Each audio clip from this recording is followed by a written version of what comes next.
Nama Ridwan Kamil kembali jadi sorotan di tengah isu rumah tangganya dengan Atalia Praratya, menyusul rumor kedekatannya dengan sejumlah perempuan, termasuk Aura Kasih. Warganet lalu mengulik jejak digital interaksi keduanya di masa lalu. Salah satunya momen Lebaran.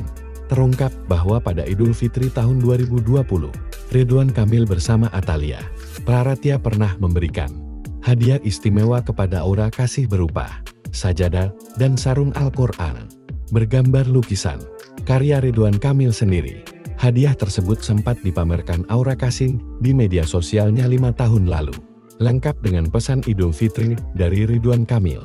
Kisah hadiah ini kembali mencuat setelah beredar isu perselingkuhan yang bermula dari unggahan di Threads menyebut inisial RK, AK, dan LN yang diduga merujuk pada Ridwan Kamil, Aura Kasih, dan Lisa Mariana. Dugaan tersebut diperkuat warganet dengan sorotan foto liburan, kesamaan unggahan media sosial, hingga lukisan yang disebut mirip.